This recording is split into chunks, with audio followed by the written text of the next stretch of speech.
bonsoir à tous. Bienvenue dans votre journal dans l'actualité de ce 30 mars. C'est une page qui se tourne, une nouvelle histoire qui s'écrit sous la plume de l'Union de la droite UMP-UDI qui a conquis hier soir 15 cantons sur 19. L'Indre-et-Loire qui bascule après 7 ans de gouvernance socialiste. Regardez ces nouveaux rapports de force. 30 sièges pour la droite, plus que 8 pour le Parti socialiste. Notre équipe était à l'hôtel du département hier soir. Officiellement, le Conseil général d'Indre-et-Loire bascule à droite. On est loin de l'ambiance surchauffée des municipales, mais la victoire est bien là pour l'Union de la droite. Hier, vers 22 h, l'hôtel du département accueille sa future nouvelle majorité, venue fêter la victoire. C'est laissé transformer de votre élection l'an dernier? Écoutez, c'est un résultat très satisfaisant dans le cadre d'une élection départementale. Il ne faut jamais vouloir mélanger tous les types d'élections. On a voulu nationaliser l'élection départementale, on a voulu la municipaliser. La réalité, c'est qu'il y a eu des batailles sur un certain nombre de cantons.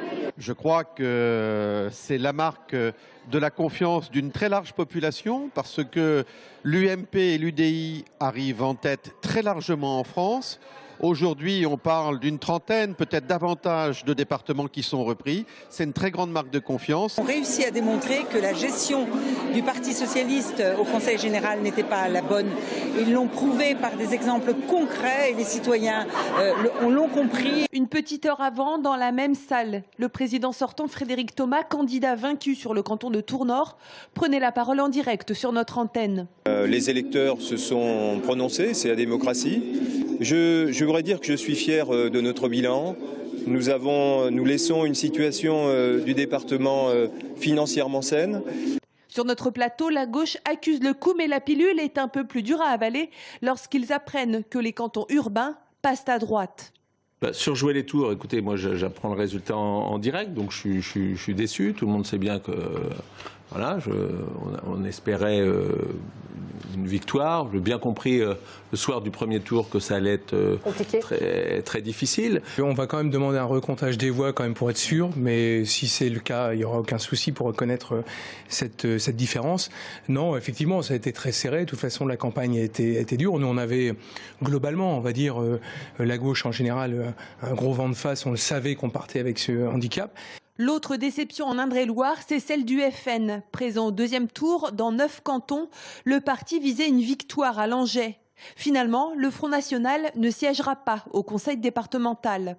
47 000 électeurs de Touraine ne soient pas représentés au conseil départemental. C'est ça la légitimité démocratique ? Un FN non représenté, mais dont l'enracinement est confirmé en zone rurale. Et l'Union de la droite remporte 3 cantons sur 4 à Tours. Frédéric Thomas, le président socialiste sortant, battu aux côtés de Samira Oublal à Tours-Nord par les adjoints au maire Xavier Datteux et Cécile Chevillard. En revanche, Tours-Est résiste à la droite et reste aujourd'hui l'un des 4 cantons conservés par le Parti socialiste. Le binôme Florence Julian et Dominique Lemoine marquent son territoire en recueillant un peu plus de 50% des voix. Et puis à Tours-Sud, en revanche, conquête du canton par les adjoints au maire Olivier Le Breton et Barbara Darnay-Malaquin qui l'emportent sur le binôme socialiste Nadia Amoudi et Jean-Luc Dutrex. Enfin, à Tours-Ouest, la liste d'Union de la droite arrache le canton au PS Modem. Nicolas Gautreau, qui siégeait depuis 1998 en binôme dans cette campagne avec la Modem Fanny Siouville. Un match serré dans ce canton, vous avez vu les chiffres. La préfecture qui ne recomptera pas les bulletins de vote comme l'avait demandé Nicolas Gautreau, le délai étant passé. Et j'ajoute qu'à la fin de ce journal, Serge Babary, le maire de Tours, nous rejoindra sur ce plateau. Nous reviendrons avec lui sur les départementales, mais nous parlerons aussi et surtout du conseil municipal qui se tiendra le 7 avril prochain. Budget, impôts, indemnité des élus. Le maire de Tours répondra à nos questions ce soir. Je vous le disais en ouvrant ce journal, l'Indre-et-Loire ravi par la droite avec 15 cantons sur 19, un score écrasant notamment à Jouer les Tours. Regardez, ville-canton, ancien bastion socialiste. L'ascension de la droite continue dans cette partie du département. Cet écart de voix, vous le voyez, il est important. La liste UMP-UDI, Valérie Truot, Judy Calosmont se sont imposés face à Vincent Tison, conseiller municipal désormais dans l'opposition, et Maréline Mauroy. Et parmi ces cantons qui passent à droite, le fief politique de Marisol Touraine, où le binôme PS Jean-Claude Landré, Cathy Munch-Mansé a été battue à plate couture par la liste UMP-UDI. Un véritable désaveu de la politique menée par la ministre de la Santé Marisol Touraine. Ces résultats permettent de mesurer l'impopularité des mesures prises par celle qui fut également présidente du Conseil général. Enfin, Amboise résiste lui aussi et reste acquis à la gauche. Rémi Levaux, 23 ans, le plus jeune candidat de ces élections, entre au conseil départemental. Il fait partie de ces jeunes espoirs du PS, de la relève à gauche. Si la liste de l'Union de la droite progresse un peu plus à chaque échéance, Thierry Boutard, bras droit de Claude Greff, et Christine Fouquet ne sont pas parvenus à l'emporter sur ce canton. Quant à la présence du Front National, zoom ce soir sur le canton de Langeais, véritable laboratoire d'expérimentation pour le parti frontiste. Si le FN était devant au premier tour, c'est finalement Martine Chéniaud, la socialiste sortante, qui conserve ce canton rural. Une bataille de l'entre-deux tours rude entre le socialiste et le FN à Langeais. 15 cantons à droite sur 19, il faut maintenant mettre en place une nouvelle équipe pour gouverner le département. Dans l'entre-deux tours, Jean-Gérard Pommier, élu hier soir conseiller départemental du canton Saint-Pierre-des-Corps, Saint-Avertin, a jeté l'éponge, vous le savez. Durant l'entre-deux tours, ce matin, la droite se réunissait à Saint-Cyr-sur-Loire pour trancher cette question. L'UDI, Jean-Pierre Louault, s'efface à son tour au profit de Jean-Yves Couteau, issu de la même famille politique. C'est lui qui a été désigné ce matin. La droite qui choisit un nouveau mode de gouvernance. C'est un quatuor qui sera aux commandes. Florent Carrière. Ils se sont réunis à huis clos toute la matinée en mairie de Saint-Cyr-sur-Loire. D'abord, entre chaque formation politique avec leurs états-majors, puis réunion de tous les conseillers départementaux UMP, UDI, divers droites. Au final, un seul candidat à la présidence, l'UDI Jean-Yves Couteau, mais c'est un quatuor qui se présente à la presse. On souhaite définir et voir fonctionner ce quatuor dans notre département de la Touraine, 2 urbains, 2 ruraux. Et là, nous prouvons que cette union, elle n'était pas artificielle, qu'elle existe bien. Un équilibre politique dans ce quatuor entre l'UDI, l'UMP et les diverses droites, mais surtout un équilibre entre l'urbain et le rural. Au lendemain des élections, le message est directement adressé aux électeurs des zones rurales. On sait qu'il y a le débat rural-urbain. On sait qu'il y a une intensification du Front National un peu partout. On sait qu'il y a un manque de services publics dans les zones éloignées. Et ça, il faut tenter de le corriger. Première vice-présidence pour l'UMP, Jean-Gérard Pommier, Nadège Arnaud, deuxième vice-présidente. Et la 3e place pour l'UDI, Pierre Louault, candidat jusqu'à ce matin. Celui-ci a retiré sa candidature en obtenant notamment l'arrêt de certains financements du conseil départemental sur l'agglomération tourangelle. Il les finançait des compétences sur l'agglo qu'il n'avait plus. Alors ça, c'était ressenti comme une injustice des élus ruraux. Je serai très vigilant sur un certain nombre de points et je m'occuperai notamment de tout ce qui est aménagement du territoire et des grands travaux parce que ce sont des enjeux forts avec une attente forte des territoires ruraux. Ultime message envoyé au rural, la présidence politique du groupe reviendra à Louault-Fils. Vincent Louault élu hier sur le canton de Bléré.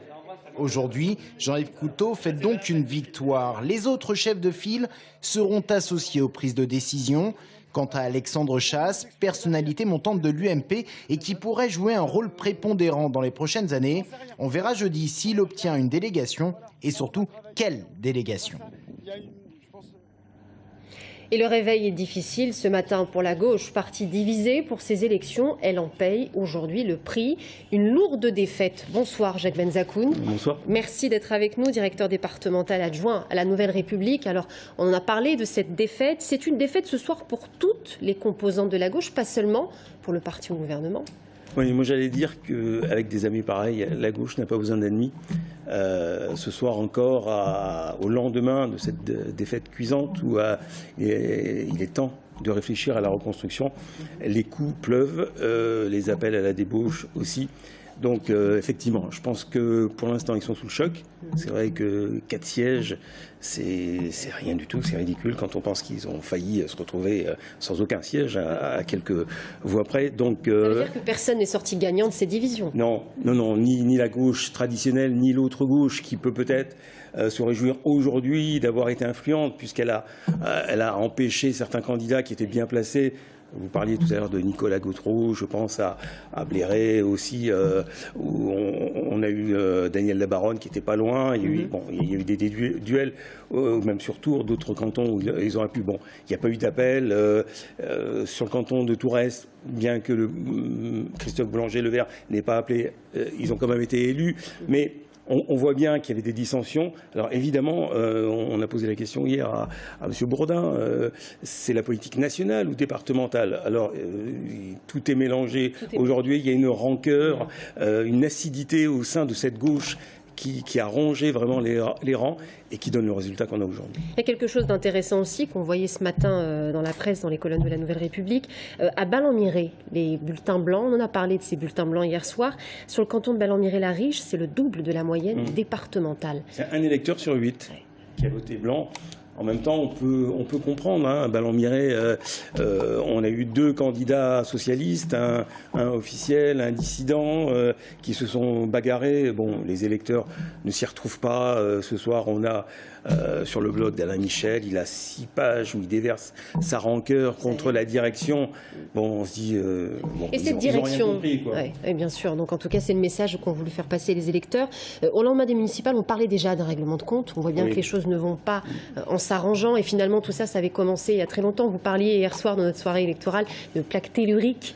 C'est une très belle image pour expliquer comment la gauche s'est divisée petit à petit. Qu'est-ce qui peut se passer maintenant? Est-ce qu'elle va elle va se reconstruire? Comment? Avec qui? Comment ça peut se passer aujourd'hui en Indre-et-Loire? Je pense que dans un premier temps, il va falloir analyser très concrètement là où ça a marché, là où ça n'a pas marché. Il va falloir redéfinir une direction à gauche, socialiste, le parti de gauche, avec des priorités. Et ça va se reconstruire avec beaucoup de jeunes, puisqu'on voit qu'aujourd'hui, il y a une génération qui s'en va. Les papy-boomers, Claude-Pierre Chauveau, Alain Michel, il y en a beaucoup qui... Jean-Claude Landré, enfin, il y a toute cette génération qui s'en va. Il va falloir reconstruire. Mais pour reconstruire, il faut faire un état des lieux lucide. Il faut avoir vraiment l'envie de reconstruire et pas de se déchirer. Mais je pense que ça va durer quelques semaines, quelques mois, la déchirure. Je pense qu'on va aller au fond de l'abîme jusqu'au régional et peut-être qu'après ils pourront rebondir. Après, juste 2 minutes, la droite est en train, elle a la victoire, une belle victoire qu'on ne peut pas contester, mais elle est en train de faire ce que la gauche avait fait il n'y a pas longtemps, d'avoir tous les pouvoirs, notamment autour de l'agglo, avec Philippe Briand comme patron, comme le fut à l'époque Jean Germain, et elle est en train de reproduire exactement le même schéma. Voilà. Et il faudra faire attention aussi. Le pouvoir hégémonique peut rendre fou, c'est ce que vous avez l'air de dire.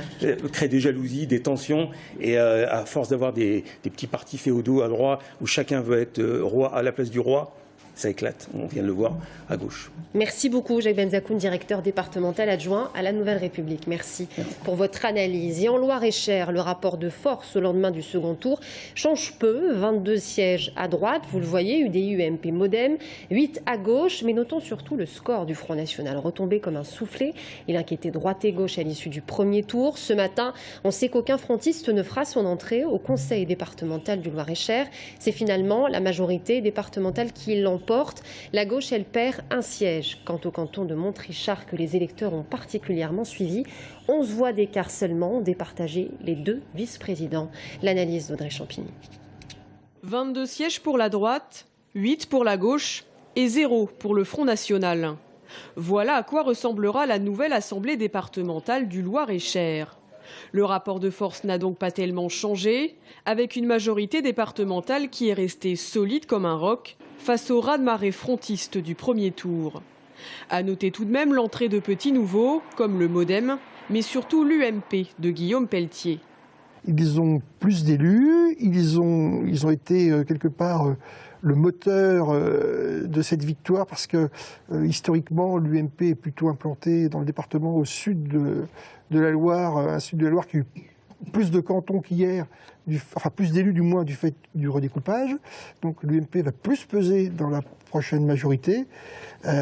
Donc ça aussi, c'est quelque chose qu'il va falloir prendre en compte. Hier soir, tous les yeux étaient rivés vers le canton de Montrichard, où le suspense était à son comble. Un duel entre deux vice-présidents sortants. C'est finalement Jean-Marie Janssen qui l'emporte sur le fil, avec 11 petites voix d'avance. Pas de tempête à l'horizon donc pour Maurice Leroy, qui devrait reprendre la barre du navire, même si certaines tractations sont en train de se jouer. Ce qui se joue quand même déjà aussi dès cette semaine, c'est sa succession, puisqu'il a annoncé qu'en 2017, il briguerait le renouvellement de son fauteuil de député, et on sait que la loi sur le cumul l'empêchera de cumuler un poste de parlementaire avec l'exécutif départemental. Enfin, la gauche de son côté a dû sortir les rames pour éviter la noyade. Elle l'emporte finalement sur Blois 1 et Blois 3, mais elle sauve surtout son capitaine, le chef de groupe Gilles Clément, sur Chambord. Résultat, 8 conseillers départementaux, soit un de moins que précédemment. Et voilà ce que l'on pouvait dire ce soir sur ces élections départementales. En Indre-et-Loire, donc, c'est une page qui se tourne. L'Union de la droite a conquis hier soir 15 cantons sur 19. L'Indre-et-Loire qui passe à droite après 7 ans de gouvernance socialiste. On se quitte avec ces images de motocross freestyle. La 4e étape des championnats du monde a eu lieu ce week-end à Tours. La dernière fois, c'était en 2007. Vous restez avec nous sur TV Tours Val-de-Loire. Serge Babary, le maire de Tours, nous rejoint sur ce plateau dans quelques minutes. À tout de suite.